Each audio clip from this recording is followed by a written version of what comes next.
This is tutorial number 43, and it covers how to create a flexible assembly within Solidworks. For this assembly, we're going to create axles and gearing.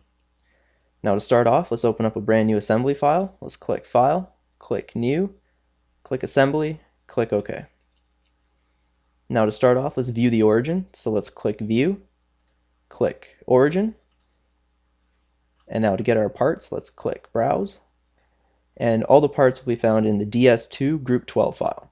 So click Part 5, click Open, and let's put it right on the origin. Now let's insert another component. Let's get the axles, so let's click Browse, and let's get axle 40, and insert it into the assembly, and let's get axle 75. Click axle 75, click Open, and insert it into the assembly also. Now, these axles aren't circular, but we're still able to make them concentric into these circles using the temporary axis. So let's click Mate, click the circle, the middle circle, and let's click the smaller axle's temporary axis. And we're going to create a concentric mate. Click OK. And now, as you can see, if we try to move it, it's concentric in the middle circle and it's free to move. Now let's do the same for the larger axle onto the outer circle. So let's click the temporary axis of axle 75, and let's click the outside circle, and we're going to make another concentric mate. Click OK, and we've done the same to this axle.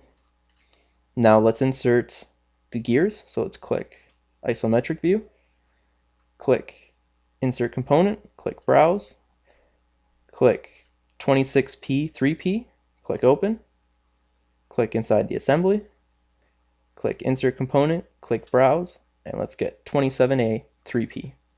Click Open, click OK. Now we're going to get these gears to go onto these two axles. So let's get the smaller gear onto the smaller axle. So let's click the temporary axis of the smaller gear, click Mate, and let's click the temporary axis of the smaller axle.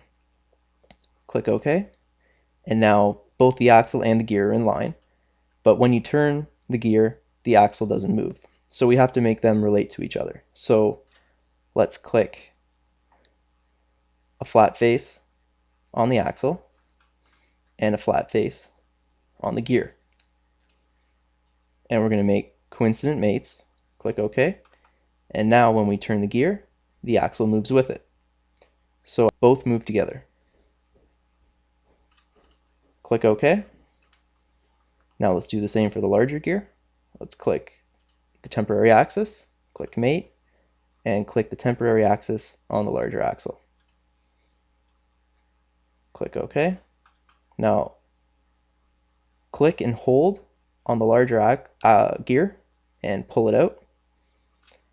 Now let's click a flat surface on the axle and a flat surface on the gear. Click OK, and now they move together also. Now let's mate this face of the gear to this part. Click OK, and the same with the smaller gear.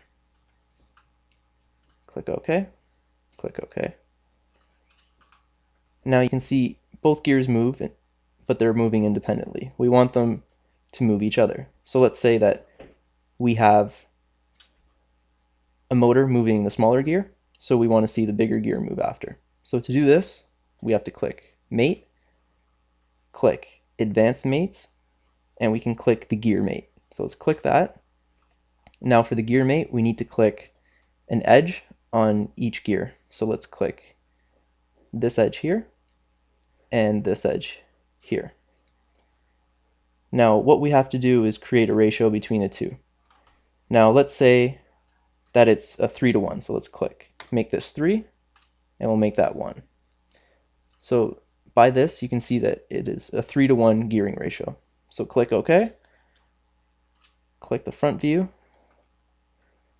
and now they move together.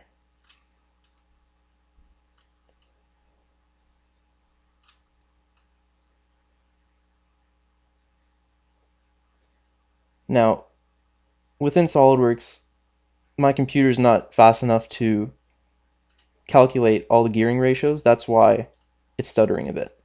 And what I found, which is easier, it doesn't make a correct gearing ratio exactly, but you're able to create a more smoothing gear, is by deleting that last mate that we created, the gear mate. Right click it and click delete, click yes, and we'll make a planar mate between these two. So let's click mate, open up the tree, open up one gear, click the top plane, open up the other gear, and click their top plane, click parallel, click accept, click OK, and now these two gears move in a 1-to-1 ratio, but it's much smoother than using the advanced gear mating way. Now, it isn't 100% correct, but it helps move all the gears much more smoothly than using the gear mate within the SolidWorks. If your computer's faster, it'll work fine. Mine's not fast enough to do it, so that's why I use the planes sometimes.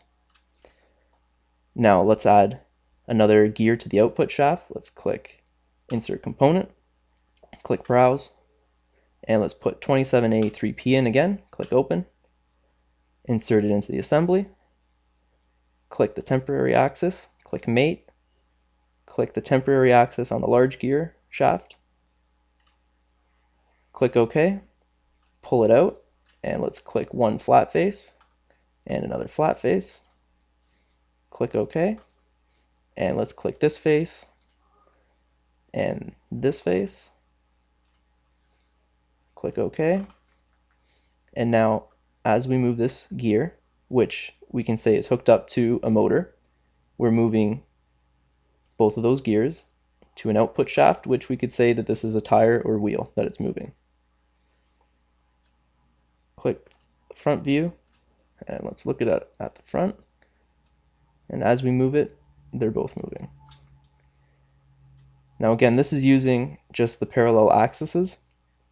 We can use the gear mate if we wanted to.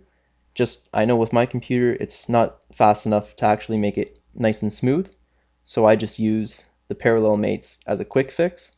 But to be exact, you should be using, through the advanced mate, the gear mate. And that concludes our tutorial on flexible assemblies within SolidWorks.